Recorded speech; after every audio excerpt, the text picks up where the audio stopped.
hello guys हैन आज चाहिँ म साथीलाई प्राङ्क गर्न गइरहेको हैन अघि मैले त्यसलाई फोन गरेको थिएँ हैन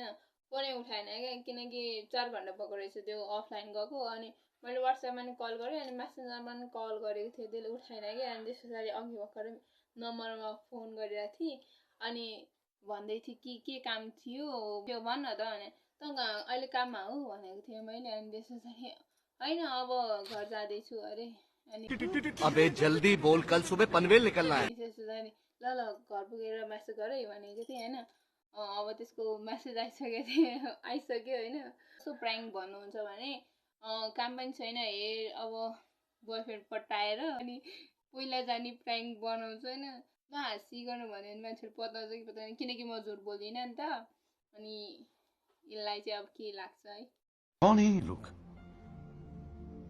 कहाँ से आते हैं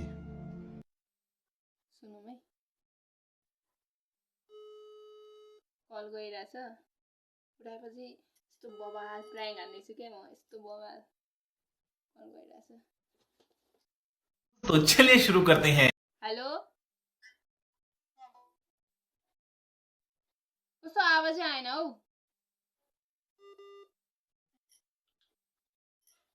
सुनिरहेछ के भन्छ अरे घर बस्दा बस्दा बोर भयो क्या मम्मीलाई चाहिँ लास्टै थर्कायो है काम पनि गर्दैन सुती मात्रै राख्छ भनेर अनि यसो तसँग कुरा गरौँ भनेर के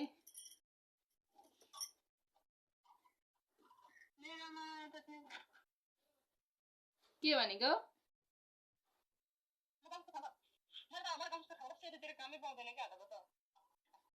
होइन के अब यस्तो क्या अब मैले चाहिँ यसो विचार गरेको क्या मैले चाहिँ सोचेको अब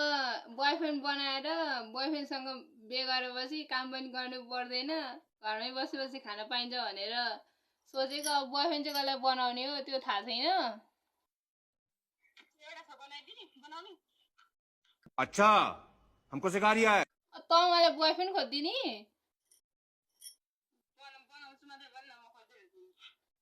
होइन क्या मलाई नि एउटा केटा मन परिरहेछ होइन अनि त्यसले पनि मलाई पुरा माया गर्छु भन्दै थियो अनि मैले चाहिँ मम्मीलाई भनेको छुइनँ नि त अनि त्यसले चाहिँ भनिरहेछ कि मसँग बिहे गरेर जाउँ भन्दै थियो यसो के मेरो बोयफ्रेन्ड छ होइन अनि म चाहिँ त्योसँग भागिदिउँ भनेको के अब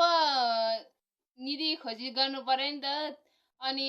अब कहिले जानेको टुङ्गो त छैन त्यही पनि अब गइदिइहाल्यौँ भनेको क्या गइदिइहालौँ भनेको ये फंस गया सीएम तसँग चाहिँ किन भेट्ने हो र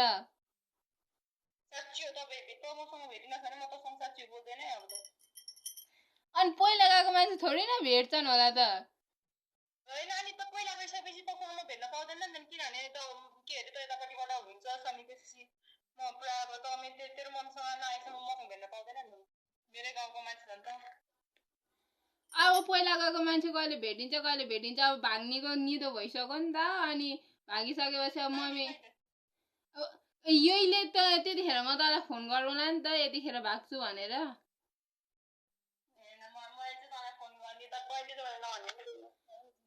अनि तैँले त मलाई पुरा प्राङ्क गरेको रहेछस् नि अनि तैँले पहिला जान्छु भनेर अनि मैले साँच्ची कुरा गरेको हो नि त त्यही त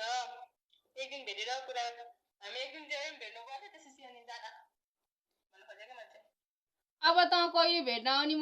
मसँग पैसा पनि छैन अहिले काम पनि छैन अब तिमीहरू काम गर्ने मान्छे पैसा होला अन्त अब त्यस्ता त्यो कता अरे त बस्ने अनि टोखादेखि यहाँ आउँछस् त बौद्धसम्म मलाई भेट्नको लागि